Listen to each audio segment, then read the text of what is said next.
Welcome. Have you been hospitalized in the past 4 years? Have you paid a copayment to cover a portion of the charges? If so, the chances are you've been robbed. My name is Jeff Barber. I review hospital bills for a living. In the next few minutes, I'll show you how the American people have been ripped off to the tune of over $1 billion a year. If you've overpaid for health care, I think it's time for you to get your money back.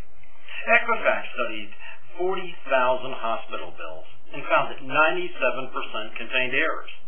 Most of these errors were overcharges. I personally have not seen a correct hospital bill in almost 3 years. According to the General Accounting Office, or GAO, 10% of the typical health care bill is fraudulent. Although most of the expenses are paid for by your employer, the employee's copay includes a percentage of the bogus charges. In the next 24 hours, employees and retirees like you will pay almost $5.5 million in healthcare copay that they don't even owe. Most of us are tired of increased premiums, increased deductibles, increased copayments. Hospital overcharges are contributing to these problems. My message today is primarily for the employees of publicly traded corporations that have self-funded or self-insured health plans. What is a self-funded health plan? In order to reduce health care costs, the corporation may choose to pay its employees' health care expenses directly, rather than buying a traditional HMO or health insurance policy for employees. The company sets up its own health insurance company. Over 1,600 publicly traded firms are self-funded. Now keep in mind, you may have an Aetna, Cigna, Blue Cross Blue Shield, United, or other insurance benefit card, even though your employer operates a self-funded plan. Self-funding is an excellent concept for reducing health care costs. The problem is that health care providers are overcharging health plans at the expense of corporations and employees like you. The current system is also creating financial hardship for retirees who are under the age of 65 and not eligible for Medicare. Retirees in their 50s and 60s may face increased medical expenses. They shouldn't be forced to pay copay expenses that they don't even owe. Most people don't understand how employee hospital bills are paid.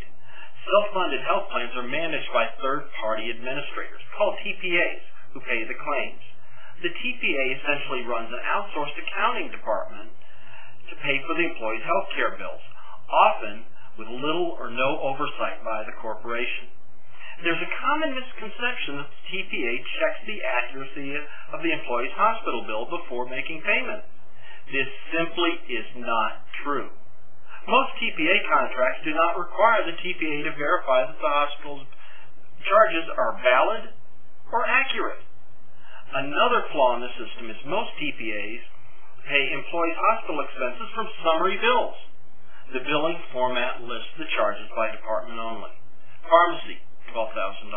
Lab, $2,000. Given that the bills do not provide an itemized list of the specific charges, it's impossible to determine whether or not the bills are accurate. Imagine the hidden errors. In short, your money is being mismanaged. No one is confirming that the items on your bill have been provided to you, or that the items on your bill have been priced correctly. Summary billing would not be tolerated in the payment of everyday personal expenses. Suppose a grocery store started issuing receipts that listed charges by department only. $18.50 for meat, $12.73 for produce, and so on. We would be up in arms. As sensible consumers, we would demand to have an itemized list of our purchases. Ironically, an $89,000 hospital bill will have less detail than a $20 grocery receipt. Please notice operating room, $38,956. Medical surgical supplies, $36,308. None of us would pay an invoice like that without an itemized bill. Why should our employers? In my next video, Healthcare Advocate 2, I'll discuss additional problems in the system which impact on your overpayments, and will show you how to get your money back and to help your employer stamp out healthcare fraud. Thank you.